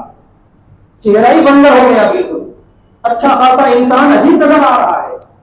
اللہ کا کرم ہے، اللہ نے ہمیں اسلام کی دولت سے نوازا، ورنہ اچھے خاصے پڑھے لکھے لوگ، اچھے خاصے سنجیدہ لوگ آج کے دن انسان ہی نظر نہیں آتے، انسان بننے کو تیار نہیں. یہ کون سا تہوار کی جو انسان میں بندر بنا رہا ہے. بالکل ہمیں ایسے موقع پر جذبہ شکر سے سرشار ہو کر اللہ کا شکر ادا کرنا چاہیے. پیارے حبیب صلی اللہ علیہ وسلم کے بارگاہ میں درود و سلام کے نذرانے پیش کرنے چاہیے. اے پیارے حبیب، کیا دی ہے آپ نے نعمت ہمیں، اگر آپ نہ دیے ہوتے ہم بھی اسی طرح لے تک پاگل جانوروں کی طرح زندگی گزار رہے ہوتے. لیکن آج ہم انسان ہیں. اے پیارے حبیب، یہ آپ کی محنتوں کا صدقہ ہے. پیارے حبیب صلی اللہ علیہ وسلم کے دربار میں درود و سلام کے نذرانے پیش کرے اس موقع پر. اور ہم دیکھیں اس قوم کو، اچھے خاصے پڑھے لکھے، دنیا کی ڈگری کی کوئی کمی نہیں ہے ان کے پاس، دنیا کی باتیں کرے تو اتنی اعلیٰ باتیں کرتے ہیں مت پوچھیے، بڑے سے بڑے مشوروں سے نوازتے ہیں. لیکن جہاں عقیدے کی بات آئی ایسا لگتا ہے کہ ان کی عقل پہ پردے پڑ گئے. ایسا لگتا ہے کوئی مجنون، کوئی دیوانے، کسی بابا چمتکاری بابا کو دیکھا ہوا سجدے کر رہے ہیں. اچھے پڑھے لکھے لوگ جا کے کسی کے ہاتھ میں کچھ دیکھ لیا، جادو کا کچھ کرتا پاس ہی ان کا بھگوان بن گیا، خدا ہو گیا. یعنی بالکل کوئی ان کا کوئی راستہ ہی نہیں ہے. الحمدللہ ہمارے پاس جو دولت ہے، تو کتنا بھی جادو دکھا دے، تو جادوگر ہے، تو کچھ بھی کر لے، تو ایک کرتب باز ہے. یہ ساری کائنات صرف اللہ رب العزت کی ہے، یہ سارا نظام صرف اس کا ہے، تو بھی اسی کا ہے. اگر تو نہ مانے تو کیا ہوگا؟ تیری آنکھیں بند کر دی، تجھے بھی ماننا پڑے گا. تو ایک نہیں ہزاروں خدا. کوئی ندی ذرا سا توقع سے زیادہ بہنے لگی، دوسرے دن سے ان کی دیوتا بن گئی. کوئی درخت عام درختوں سے ذرا الگ ہے، بہت زیادہ چوڑا لمبا، بہت سالوں پرانا، صدیوں پرانا، وہ ان کا دیوتا بن گیا. کوئی پہاڑ بہت اونچا، ان کی چٹان اتنی اونچی کوئی وہاں پہنچ نہیں سکتا، دوسرے دن سے وہ چٹان ان کی خدا. نعوذ باللہ. یعنی ہر چیز خدا، سانپ بھی خدا، جانور بھی خدا، چرندے پرندے سب ان کے خدا. نتیجہ یہ ہے کہ کوئی ان کا مطلب یہ کہ کوئی ایک راستہ کوئی متعین ہی نہیں ہے. ہمارے پاس الحمدللہ تم جو کچھ بھی لے کے آ جاؤ، ایک چیز ہمارے پاس تیار ہے، تم کرتب باز ہو، تم جادو کر رہے ہو، تم نظروں سے کھیل رہے ہو، اور اس سے زیادہ کچھ بھی نہیں ہے. باقی سب کچھ کرنے والی ذات اللہ رب العزت کی ہے. الحمدللہ. ایمان والا ایسے ڈھونگی باباؤں کو، ایسے چمتکاریوں کو دیکھ کے نہ کبھی ہلا ہے نہ کبھی ہل سکتا ہے انشاءاللہ. اور اگر کوئی متزلزل ہو رہا ہے تو ایمان والا ہی نہیں، وہ توحید سے محروم ہے. تو اللہ کی بہت بڑی یہ دولت ہے توحید، ایک اللہ پر ایمان. سورہ حج میں اللہ نے فرمایا جو مشرک ہوتے ہیں ان کی مثال ایسی ہے کہ جیسے درخت کا ایک پتا ٹوٹ کے گرا ہو زمین پہ. خر من السماء تخطفه الطير او تهوي به الريح في مكان بعيد. اوپر سے نیچے پتا گرا، اس کے بعد کبھی پرندے اسے اڑا کے ادھر سے ادھر پھینک رہے ہیں، کبھی وہ ہواؤں کے ذریعے ادھر سے ادھر جا رہا ہے. مشرک کی مثال ایسی ہی ہوتی ہے، وہ کسی ایک کے پاس جمع رہتا ہی نہیں ہے. اسے دوسرا کوئی ڈھونگی بابا دکھا، کل سے وہ خدا ہو گیا. اس سے زیادہ مضبوط کوئی کرتب دکھا رہا ہے، دوسرے دن سے وہ اس کا خدا بن گیا. اس سے بڑا جادوگر کوئی مارکیٹ میں آ گیا، تیسرے دن سے اس کے پاس سجدے ہو رہے ہیں. یعنی الگ ٹپ جا رہا ہے، کبھی ادھر کبھی ادھر. بھائی خدا کون ہے؟ پہلے یہ تو متعین کر تھوڑی دیر کے لیے بیٹھ کے. اور جتنوں کو تو مان رہا ہے یہ سب مرنے والے ہیں، سب کو موت کا جھٹکا لگنے والا ہے. خدا کا جو مر جائے، خدا وہ ہے جو زندہ ہے اور ہمیشہ کے لیے زندہ رہے، اور وہ ہے ہمارے اللہ رب العزت کی ذات. تو یہ مشرک اس طرح ہوتے ہیں، اڑتے ہوئے پتے کی طرح، اور جو مومن ہوتا ہے الحمدللہ ایک مضبوط جمے ہوئے درخت کی طرح ہوتا ہے. یہ کچھ بھی ہو جائے وہ پائیدار ہوتا ہے، اور وہ ایک جگہ جمع رہتا ہے، وہ ہلتا نہیں ہے. تو اور بڑی دولت ہے یہ توحید کی. تو سب سے پہلی چیز آج کی رات مغفرت کروانی ہے توحید کی سلامتی اور شرک سے بیزار کی۔ دوسرے نمبر پہ وہی ہے جس کے بارے میں جمعہ کے دن گفتگو ہوئی کہ جس کے دل میں کینہ ہے، دوسرے کا حسد ہے، دشمنی ہے، آج کی رات اس کی مغفرت نہیں۔ تو لہذا اگر ہے کینہ کپٹ دل سے نکالیں، اور اگر ہم سے غلطی ہو گئی ہے واقعہ معافی مانگ لیں۔ معافی مانگنے کے بعد علماء نے لکھا ہے اللہ ترقیات سے نوازتے ہیں، معافی مانگنے والا ذلیل نہیں ہوتا، ہاں اکڑ کر متکبر رہنے والا اللہ اسے ضرور ذلیل کرتے ہیں زندگی میں۔ تو آج کی رات معافیا مانگے۔ اب معافیا مانگنے کا بھی طریقہ بڑا عجیب ہے، موبائل کا دور ہے، میسج بھیج دیے، جو بھی میں نے کیا کرا سب معاف کر دیجیے، یہ اس سے تھوڑی معافی ہو جائے گی ایک واٹس ایپ کے میسج کے ذریعے۔ آپ کو معلوم ہے کہ آپ نے کسی کا ہڑپ کیا ہے، زمین قبضہ کی، پیسہ مارا، یا دھوکے سے جو ہے آپ نے کوئی چیز بیچی، اس کے سامنے جائیے، آپ اپنے آپ کو سراپا گنہگار ثابت کیجیے، یہ میں نے غلطی کی جانتے بوجھتے، اب جو ہے میں اس پر نادم ہوں، مجھے معاف کیجیے۔ اگر سامنے والا یہ کہے کہ مجھے میری زمین چاہیے تب معاف کروں گا تو دینا پڑے گا۔ پیارے نبی صلی اللہ علیہ وسلم کا فرمان ہے جو حق مانگا وہ دے، اگر وہ مانگ رہا ہے تو بغیر لیے وہ معاف کر رہا ہے، اس کا احسان ہے، لیکن وہ کہہ رہا ہے کہ مجھے میری زمین دو تب معافی دینا پڑے گا۔ جو پیسے ہم نے ہڑپ کیا وہ کہہ رہا پہلے دو تب معافی دینا پڑے گا، وہ کرے۔ خالی واٹس ایپ کے میسج سے بات بننے والی نہیں ہے، بلکہ یہ پورا کام کرنا پڑے گا، یہ ساری کارروائی کرنی پڑے گی۔ اس کے بعد وہ اپنے دل سے کہے کہ ہاں مجھے میرا حق مل گیا، جاؤ جو ظلم ہوا تھا میں اسے معاف کرتا ہوں، اب آئیے اللہ کے دربار میں معافی مانگنے کے لیے، تب قبول ہوگی۔ سارے قبضے اور سارے ناجائز جو ہے حرکتیں کر کے صرف واٹس ایپ کا ایک میسج بھیج کے پھر توبہ کریں، نہیں قبول ہوگی۔ اور ہم کون ہوتے ہیں بولنے والے؟ پیارے نبی صلی اللہ علیہ وسلم نے فرمایا کہ جب تک حقوق العباد میں صفائی نہیں ہوگی، حقوق اللہ کی طرف سے ابھی کوئی اللہ کی طرف سے کارروائی نہیں ہوگی۔ تو کینہ کپٹ جو بھی دل کے اندر ہے ایک دوسرے کا، معافی مانگ لیں، معافی چاہیں، ایک بھائی کا دوسرے بھائی سے، ایک پڑوسی کا دوسرے پڑوسی سے، ایک رشتہ دار کا دوسرے رشتہ دار سے، اور آج کے زمانے میں یہ بھی کہنا پڑ رہا ہے شوہر اور بیوی کا ایک دوسرے سے، یہ بھی لڑائیاں کم نہیں ہے گھروں کے اندر، وہ بھی اپنے دلوں کو صاف کر لیں۔ آئندہ شب برات آئے گی نہیں آئے گی کسی کو نہیں معلوم، کتنے ایسے تھے گزشتہ شب برات میں یہاں موجود تھے، اس وقت اپنی اپنی قبروں میں سو رہے۔ اگر دلوں کو صاف کر کے گئے، بہار ہی بہار ہے، دلوں میں وہی غلاظتیں رہ گئی کہ اور موت کا جھٹکا لگا، پھر کہاں کی بہار ہے؟ اللہ بچائے، پھر تو عذاب ہی عذاب ہے۔ اسی لیے اپنے دلوں کو صاف کرنے کی کوشش کریں مکمل طور پہ۔ اس کے بعد تیسرے نمبر پہ پیارے نبی صلی اللہ علیہ وسلم نے فرمایا کہ اس شخص کی آج کی رات معافی نہیں ہے جس کے ماں باپ اس سے ناراض ہیں، اس کی نافرمانی کی وجہ سے، اس کے غلط برتاؤ کی وجہ سے۔ یقین جانیے اللہ اور رسول کے بعد، اللہ ہی نے حکم دیا ہے، اللہ اور رسول کے بعد ہمیں جس کی اتباع اور تابعداری کرنی ہے وہ کوئی بڑے پیر مرشد نہیں ہے، وہ سب کا درجہ بعد میں ہے۔ پہلے جس گھر میں رہتے ہیں اس گھر کے بوڑھے والدین ہیں، سب سے پہلے دیکھا یہ جاتا ہے۔ بڑے بڑے حضرتوں سے تعلقات ہیں، بڑے بڑے حضرت کے پاس آنا جانا ہے، بڑے لوگوں کے ساتھ اٹھتے بیٹھتے ہیں، اور فخریہ کہتے بھی ہیں کہ ہمارا تعلق فلاں سے اور فلاں سے ہے۔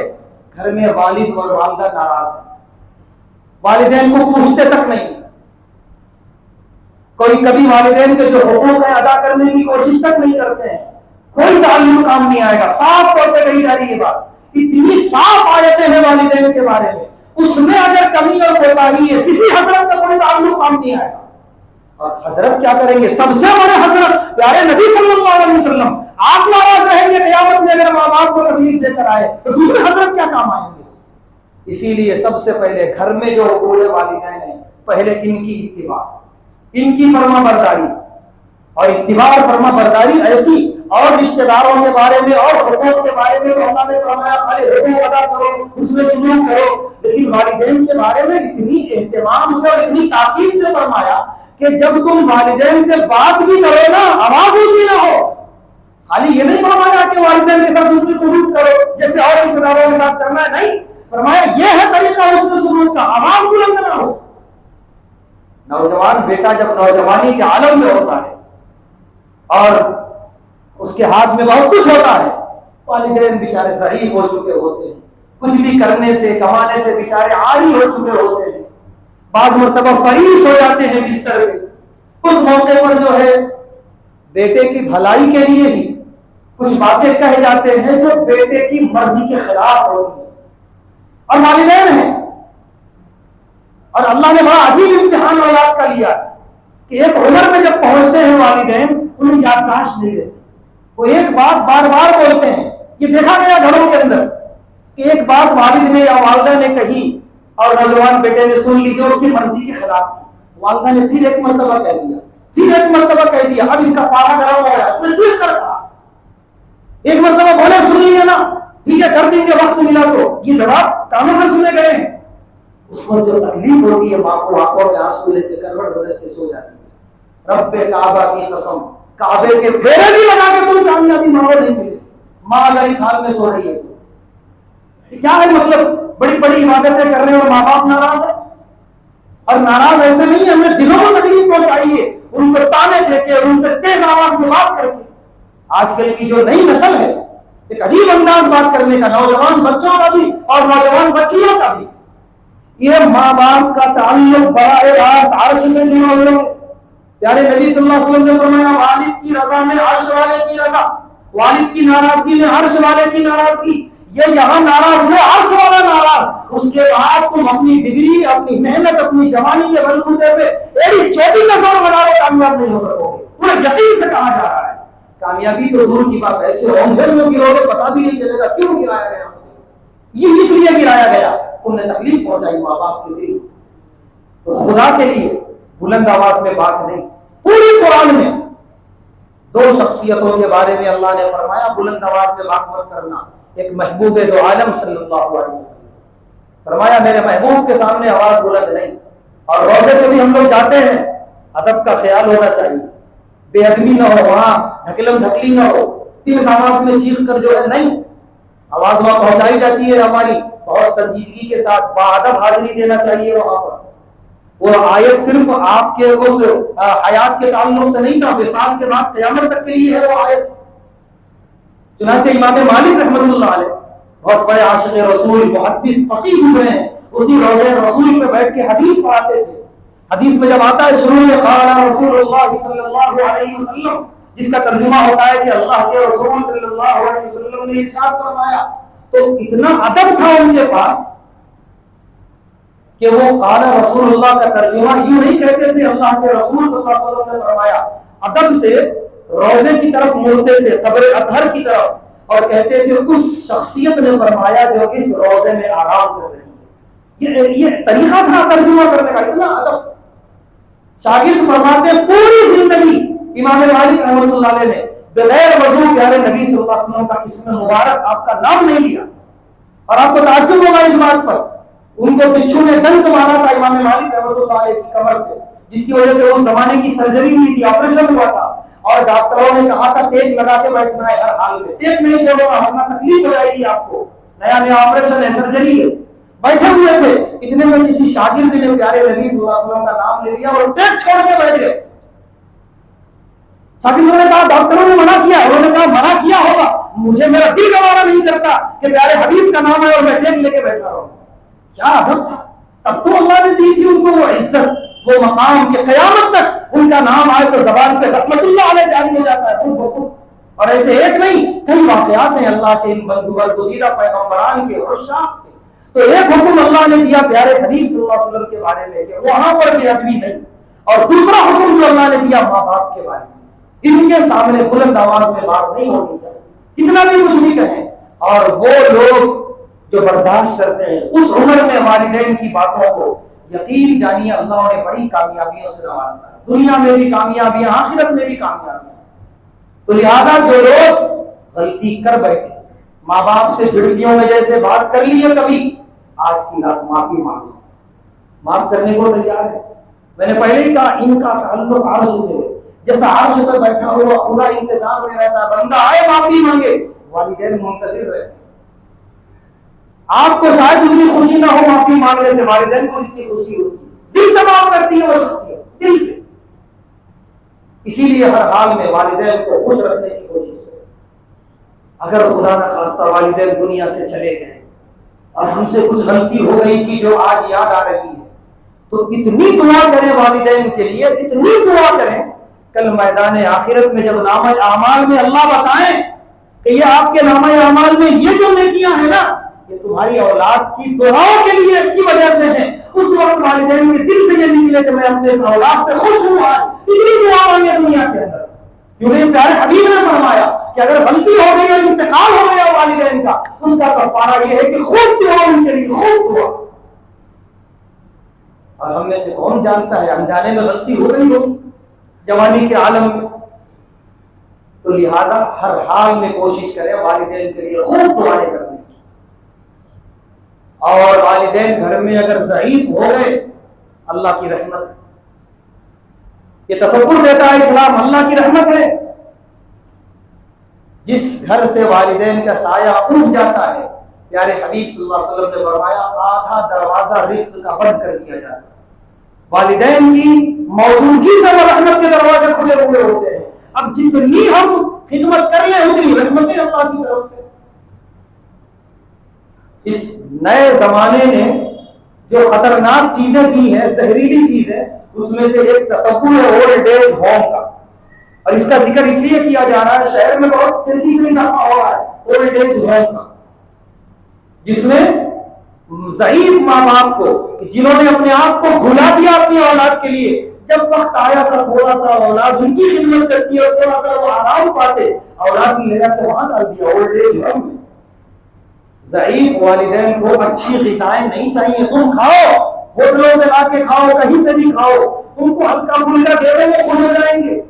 ان کو عمدہ قسم کا بستر نہیں چاہیے، تم 100 اعلیٰ ترین بستروں پہ ان کے لیے ایک چارپائی کا انتظام کر لو، وہ خوش ہو جائیں گے. ان کو یہ چاہیے کہ ان کی آنکھوں کے سامنے بیٹے رہیں، اولاد رہیں، بیٹیاں رہیں، پوترے رہیں، پوتریاں رہیں، ان سے باتیں ہو، ان کے ہاتھوں سے دیا ہوا گلاس سے پانی پیئیں، ان کے ہاتھوں سے دیا ہوا نوالہ کھائیں، یہی ان کے لیے سب کچھ ہے. اٹھا کے لے جا کے اولڈ ایج ہوم میں رکھ دیتے ہیں اور کیا کہتے ہیں سارا انتظام ہے وہاں پہ، گھر پہ نہیں ہو پاتا، میں جاب پہ چلا جاتا ہوں، اہلیہ بھی جاب پہ چلی جاتی ہیں، کون دیکھے گا؟ وہاں سارا انتظام ہے، پیسے دے رہا ہوں میں، وہاں کھانے پہ ٹائم پہ کھانا مل جائے گا، یہ مل جائے گا. کس ہے تمہاری سوچ پہ؟ تمہاری ایسی نوکری پہ ہزاروں لعنت ہے کہ تم اس عمر میں ماں باپ کو لے جا کے بات چھوڑ جائیں گے. کبھی دورہ کریں ہم اولڈ ایج ہوم کا، آنکھوں سے آنسو نکل جائیں گے.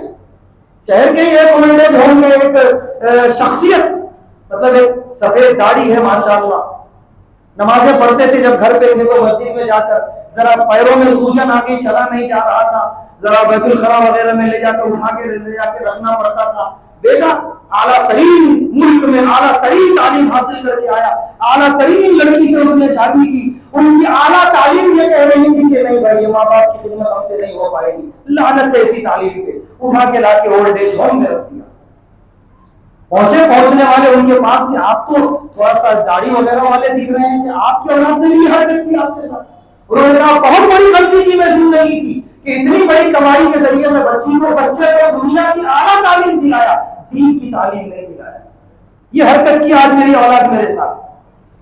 انہوں نے کہا کہ میں کبھی کبھی بیٹا بھی نہیں ہوتا تھا، گھر پہ بہو بھی نہیں ہوتی تھی، خود سے چلا جاتا تھا دیوار وغیرہ پکڑ کے بیت الخلا، تو ذرا سا جو ہے وہاں لوٹا وغیرہ جگہ پہ نہیں رہتا تھا، شاید کچھ گندگی وغیرہ دکھی بیٹا کو اور بہو کو، تو ایک دن صبح وہ دروازہ کمرے کا باہر سے بند کر کے چلے گئے. دروازہ کب کھلا؟ شام میں آنے کے بعد. ضرورتوں سے فارغ ہونا ہے، پانی پینا ہے، کوئی انتظام نہیں، اور یہ کہہ کے دھاڑے مار مار کے رونے لگے کہ میں نے کیا سکھایا بیٹا کو، میں کون سی تعلیم دے کے غلطی کر دیا.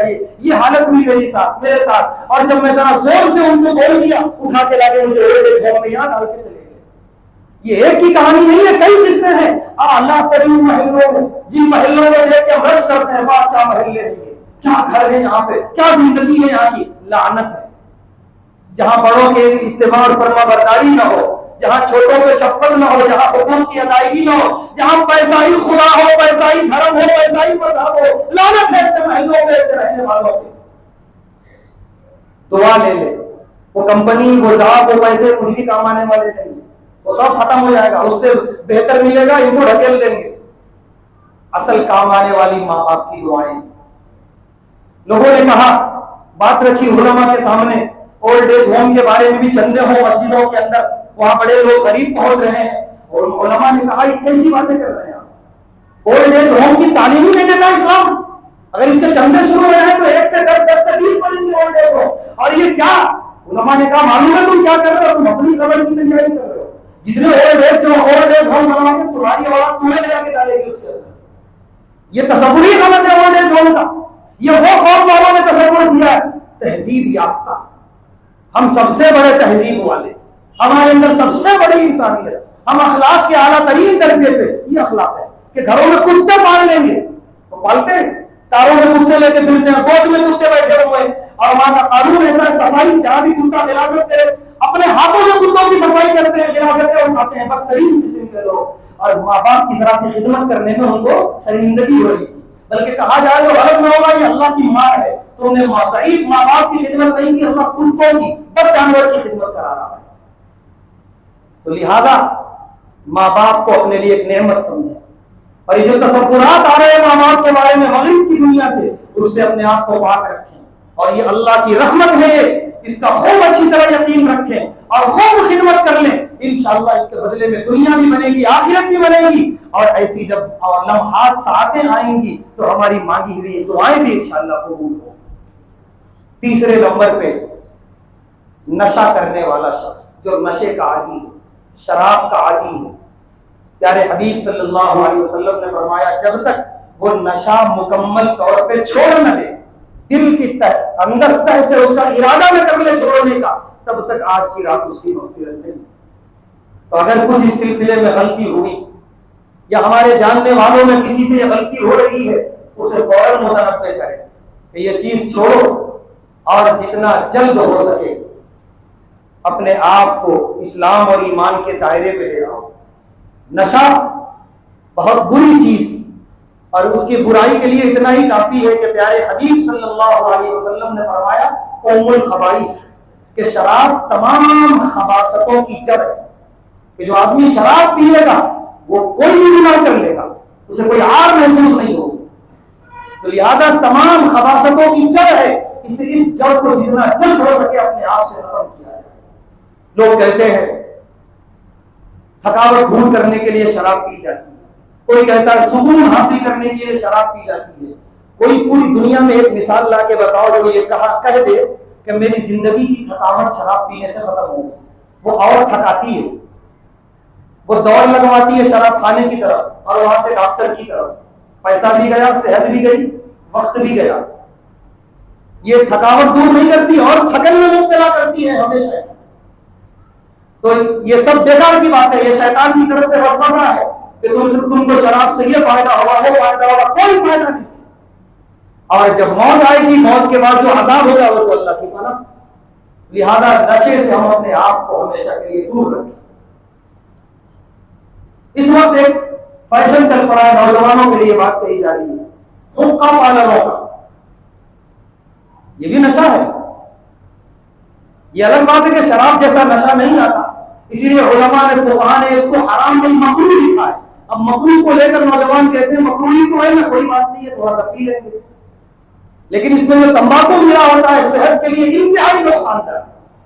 اور اس وقت علماء یہ کہہ رہے ہیں حقہ پالر یہ فسق و فجور کے اڈے بنتے چلے جا رہے ہیں, شراب کھانے سے کم نہیں ہے یہ.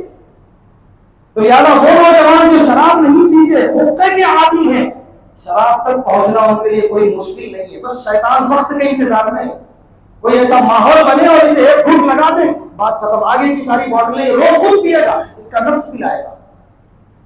تو بہت قریب ہو وہ نوجوان جو حقہ پی رہے ہیں, بہت قریب ہے وہ حرمت کے اور شراب کے. لہذا اس فیشن سے اپنی جان چھڑائیں, جتنا ہو سکے اس سے اپنے آپ کو بچانے کی کوشش کریں.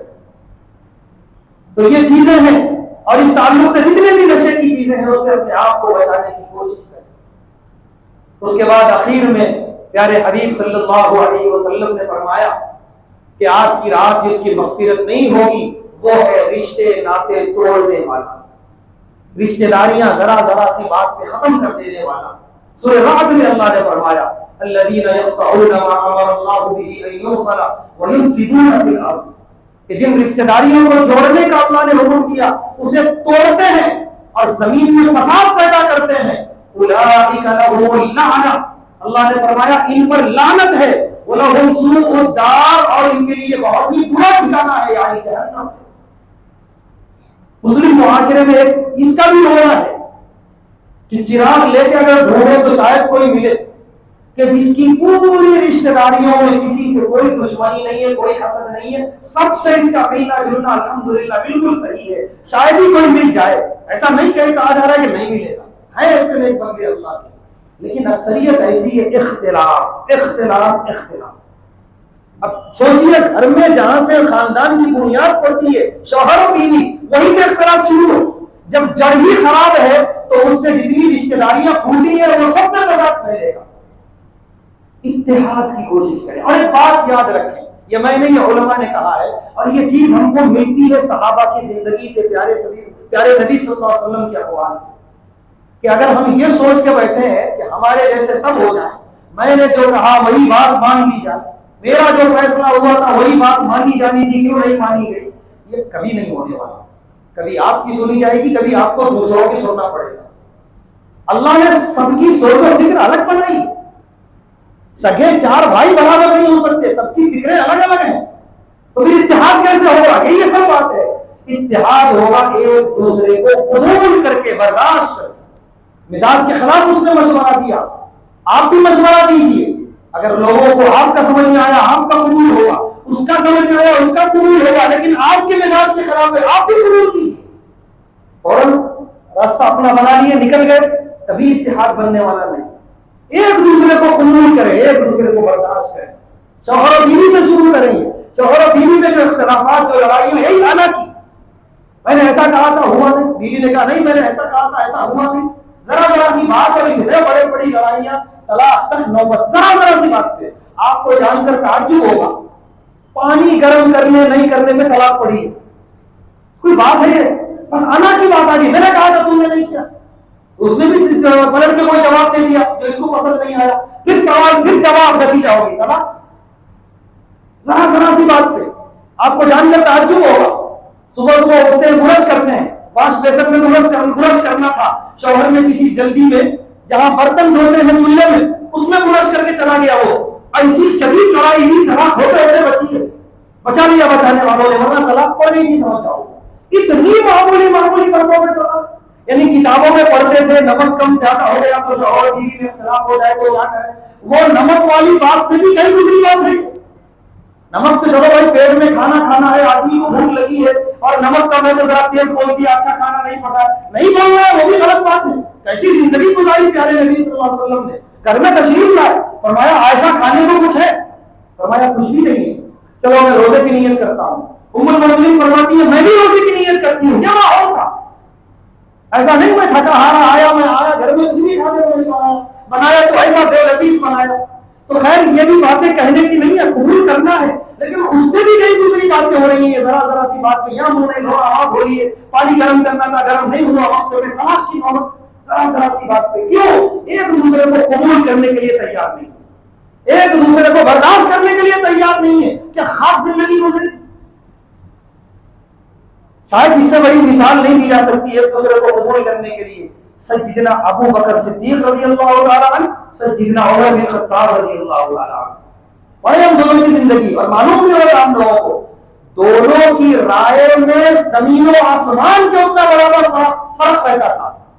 یہ کہتے تھے آگ، وہ کہتے تھے پانی، ایسا دونوں کا نظریہ تھا پیارے نبی صلی اللہ علیہ وسلم کی زندگی میں، ہر چیز میں، ہر معاملے میں۔ بدر کے قیدی پکڑے گئے جنگ بدر کے بعد، کیا کیا جائے؟ سیدنا ابو بکر صدیق رضی اللہ تعالیٰ نے فرمایا فتح حاصل ہو گئی الحمدللہ، چھوڑ دیا جائے، ایسے ہی چھوڑ دیا جائے۔ سیدنا عمر بن خطاب رضی اللہ تعالیٰ نے فرمایا قتل کیا جائے سب کو، کسی کو چھوڑنا نہیں ہے۔ اندازہ لگائیے، ایک کا مشورہ چھوڑ دیا جائے، ایک کا مشورہ قتل کر دیا جائے، تو کیا اب اس کو لے کے لڑائی ہو جائے آپس میں؟ میں جو بتا رہا ہوں سنا دے، ان کی سن لی گئی۔ پیارے حبیب صلی اللہ علیہ وسلم کا جھکاؤ ہو گیا سیدنا ابو بکر صدیق رضی اللہ تعالیٰ عنہ کی طرف، ارادہ کر لیا تھا کہ ان کو آزاد کر دیا جائے۔ سورہ انفال کی آیتیں آ گئی اللہ کی طرف سے، نام تو نہیں آیا حضرت عمر کا آیت میں، لیکن اشارہ پورا وہی تھا جو عمر کہہ رہے ہیں وہ صحیح ہے، ٹھیک ہے ختم نہیں کریں نہ کریں، قید ضرور کریں گے، اور چھوڑنا ہے تو فدیہ لے کے چھوڑیں، فری میں مت چھوڑیں۔ پیارے نبی صلی اللہ علیہ وسلم خاموش بیٹھے تھے، صحابہ نے فرمایا کیا بات ہے؟ کہنے لگے وہ آیت آئیے جو عمر نے کہا رضی اللہ تعالیٰ عنہ. تو آیتیں اتری بہرحال. کیا ان میں سے پیارے نبی صلی اللہ علیہ وسلم کا جب رجحان بنا سیدنا ابو بکر صدیق رضی اللہ تعالیٰ عنہ کا فیصلہ قبول کرنے کا، تو کیا سیدنا عمر بن خطاب رضی اللہ تعالیٰ عنہ ناراض ہو گئے؟ بالکل نہیں. اور ایسی کتنی مثالیں ہیں کہ ایک کا جو مشورہ ہوگا بالکل الگ نرم سیدنا ابو بکر صدیق رضی اللہ تعالیٰ عنہ کا، اور سیدنا عمر بن خطاب رضی اللہ تعالیٰ عنہ کا انتہائی سخت مشورہ ہوتا تھا.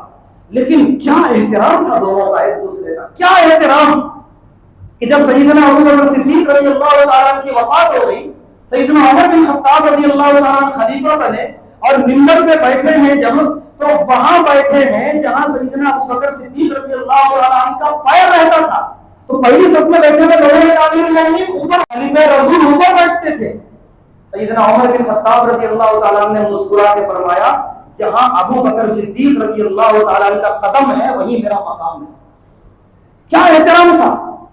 ارے کیا ہم زندگی بنا لیے ذرا ہماری بات نہیں سن رہے ان کی سن لی ملنا بند، سلام مصافحہ بند ہو گیا. کیا بات ہے بھائی، اتنی چھوٹی چھوٹی بات کو دل میں بسا کے تعلقات خراب کر رہے ہو. کیا خواب جی رہے ہیں؟ ایسا جینا کوئی جینا ہے؟ یہ انسان ہے جس کی وجہ سے اللہ نے اتنا بڑا مقام دیا. یہ وہ حرکت ہے، یہ سکھایا ہمیں پیارے نبی صلی اللہ علیہ وسلم نے.